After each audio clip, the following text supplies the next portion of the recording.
사랑하는 성도 여러분 안녕하십니까? 오늘은 주님의 부활을 기념하는 부활절입니다.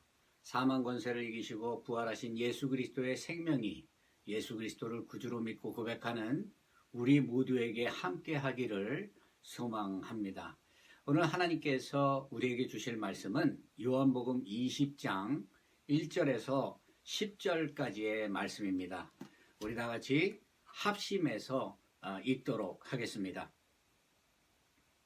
안식 후 첫날 일찍이 아직 어두울 때에 막달라 마리아가 무덤에 와서 돌이 무덤에서 옮겨진 것을 보고 시몬 베드로와 예수께서 사랑하시던 그 다른 제자에게 달려가서 말하되 사람들이 주님을 무덤에서 가져다가 어디에 두었는지 우리가 알지 못하겠나이다 하니 베드로와 그 다른 제자가 나가서 무덤으로 갈새 둘이 같이 다름질하더니 다른 제자가 베드로보다 더 빨리 달려가서 먼저 무덤에 이르러 구부려 세마포 놓인 것을 보았으나 들어가지는 아니하였더니 시몬 베드로는 따라와서 무덤에 들어가 보니 세마포가 놓였고 또 머리를 쌌던 수건은 세마포와 함께 놓이지 않고 딴 곳에 쌌던 대로 놓여 있더라.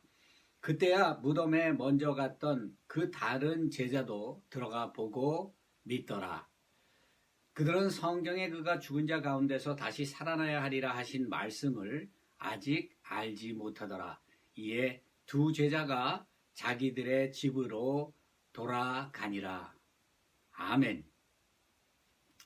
예수님께서는 공생의 기간에 많은 이적과 기적을 행하셨습니다.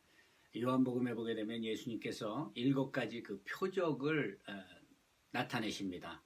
물을 포도주로 만드시고 왕의 신하의 아들을 고치셨습니다. 그런가 하면 베데스다 연못에서 38년 된 병자를 고치셨고 물고기 2마리와 보리떡 5개로 5,000명을 먹이시는 이적을 보이셨습니다.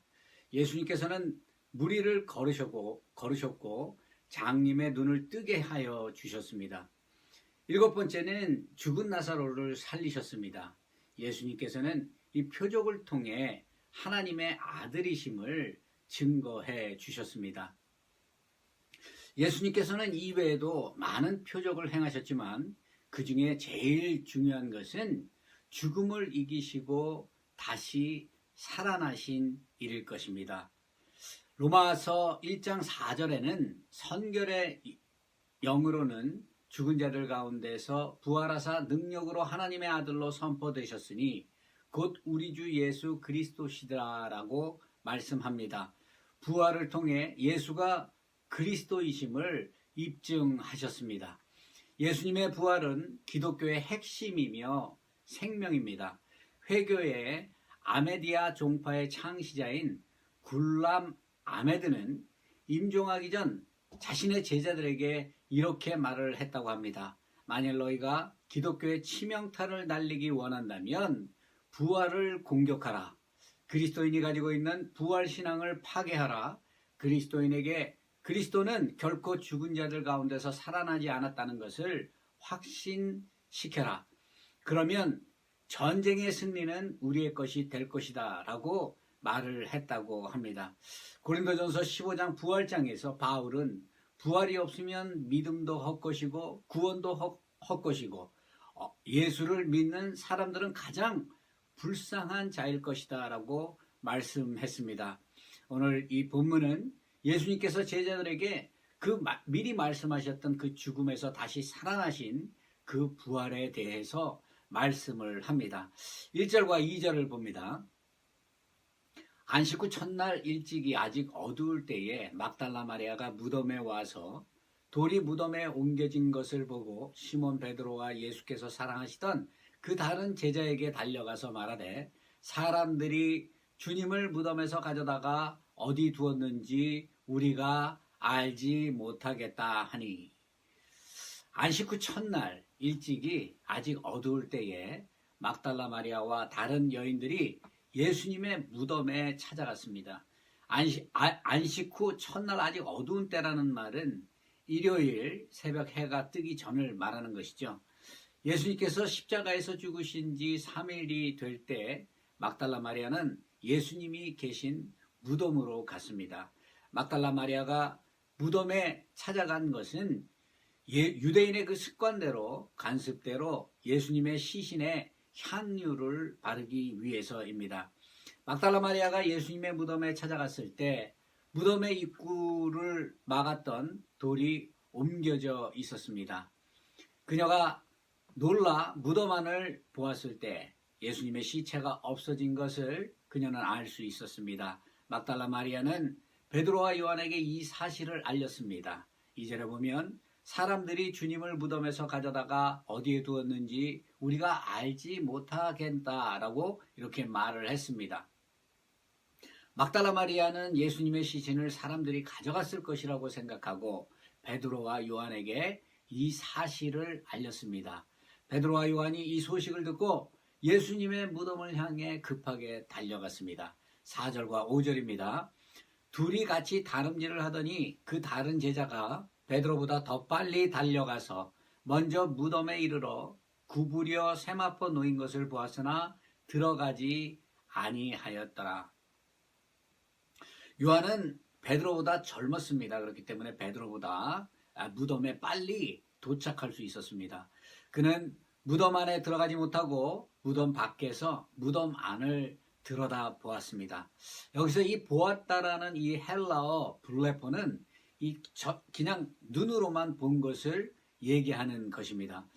요한의 이 조심스러운 성격을 우리는 이 상황을 통해서 알 수 있습니다. 요한은 허리를 굽혀 조심스럽게 무덤 안을 먼저 살펴보았습니다. 요한이 무덤 안을 살펴보고 있을 때 요한의 뒤를 따라온 베드로도 도착하자마자 무덤 안으로 뛰어들어가 주위를 자세히 둘러보았습니다.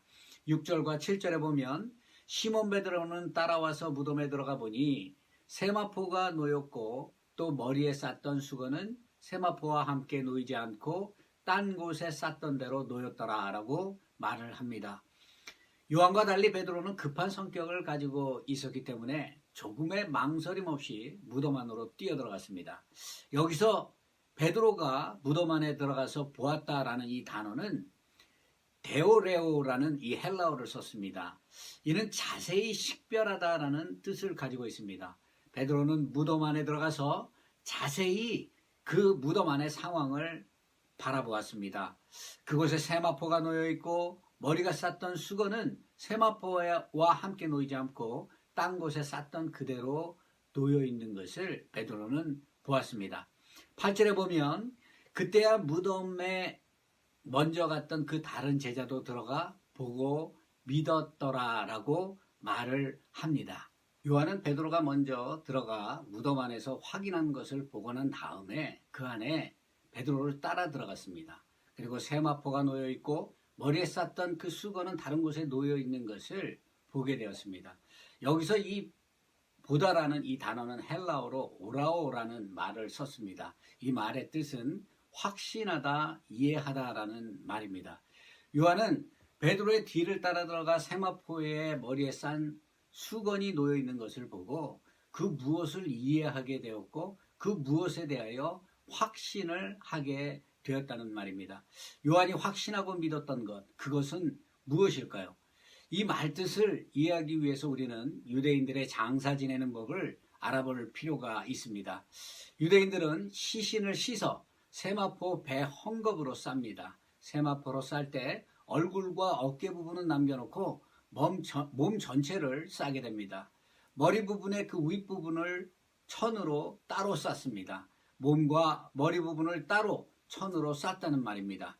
얼굴과 목과 몸의 어깨 부분은 그대로 내어놓고 나머지 부분은 세마포로 싸서 시신을 무덤의 돌 위에 누워 놓았습니다. 베드로와 요한이 무덤에 들어갔을 때 예수님의 육신은 없고 예수님의 몸과 머리를 싸고 있던 세마포만 놓여 있는 것을 보게 되었습니다. 만약 막달라 마리아의 말처럼 사람들이 예수의 그 시체를 가져갔다면 예수님을 싸고 있던 그 세마포가 그곳에 그대로 놓여 있지 않았을 것입니다. 세마포에 쌓인 예수님을 그대로 가져갔을 것이기 때문입니다. 여러분이 예수님께서 부활하시던 그 시간에 그 무덤 안에 있었다면 어떠한 모습을 보았겠습니까?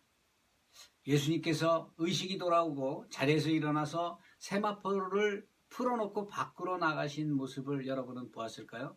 그렇게 하셨다면 세마포가 놓여진 그대로 있진 않았을 것입니다.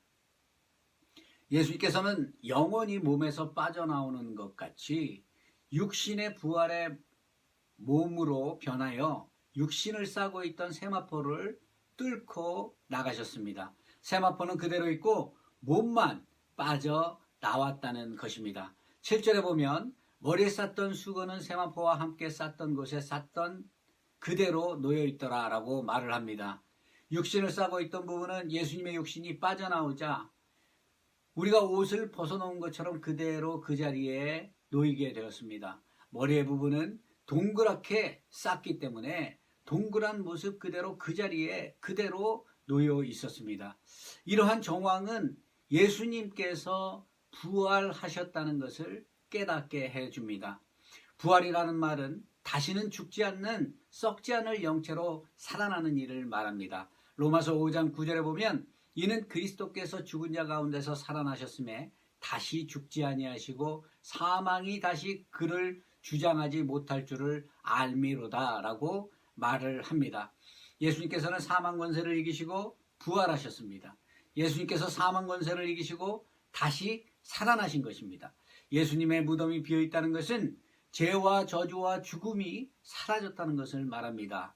예수님께서 십자가에서 죽으심으로 우리의 죄가 죽었고 예수님께서 다시 살아나심으로 죄의 싹이었던 그 사망 권세를 물리치게 되신 것입니다. 요한은 세마포가 그대로 놓여 있는 것을 보고 예수님이 다시 살아나셨다는 것을 이해할 수 있었고 확신할 수 있었습니다. 그렇기 때문에 그는 예수님이 다시 살아나셨다는 것을 믿었던 것입니다. 하지만 그는 예수님의 부활의 의미를 온전히 깨닫지는 못했습니다. 9절에 보면 그들은 성경에 그가 죽은 자 가운데서 다시 살아나야 하리라 하신 말씀을 아직 알지 못하더라 라고 말씀을 합니다.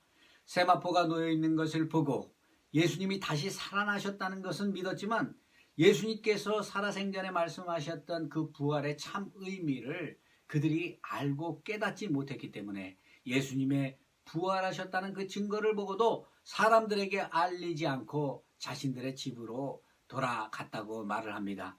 요한복음 11장 25절에서 26절에 보게 되면 나는 부활이요 생명이니 나를 믿는 자는 죽어도 살겠고 무릇 살아서 나를 믿는 자는 영원히 죽지 아니하리라. 이것을 내가 믿느냐라고 예수님께서 말씀을 하십니다. 예수 그리스도는 부활이요 생명입니다. 예수님께서는 우리의 죄를 대속하시기 위해 십자가에서 죽으시고 약속대로 살아나신 것입니다. 영원히 죽지 않을 생명을 얻기 위해 우리가 해야 할 것은 무엇입니까? 우리가 할 수 있는 것은 예수 그리스도를 믿는 것입니다. 예수 그리스도를 믿으면 우리에게 영원한 생명이 주어지게 됩니다. 이 생명은 사망 권세를 이기고 영원히 사는 영원한 생명을 말하는 것입니다. 우리는 예수 그리스도를 믿어 구원을 얻은 사람들입니다.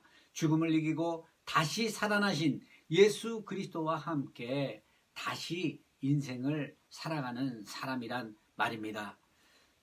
갈라디아서 2장 20절에 보게 되면 내가 그리스도와 함께 십자가에 못 박혔나니 그런즉 이제는 내가 사는 것이 아니요 오직 내 안에 그리스도께서 사시는 것이라. 이제 내가 육체 가운데 사는 것은 나를 사랑하사 나를 위하여 자기를 버리신 하나님의 아들을 믿는 믿음 안에서 사는 것이라 라고 말씀을 합니다. 예수님께서 사망 권세를 이기시고 다시 살아나셨습니다. 예수 그리스도를 믿으면 예수님께서 죽음을 이기시고 살아나신 것 같이 영원한 생명을 얻게 됩니다. 우리를 구원하시기 위해 사망 권세를 이기시고 다시 살아나신 예수 그리스도를 믿음으로 부활의 기쁨을 누리며 그리스도와 함께 다시 사는 소망을 가지고 세상을 이기고 주의 영광에 참여하는 저와 여러분이 되어야 할 것입니다. 이러한 축복이 저와 여러분의 삶 속에 언제나 함께 하기를 주의 이름으로 축원드립니다.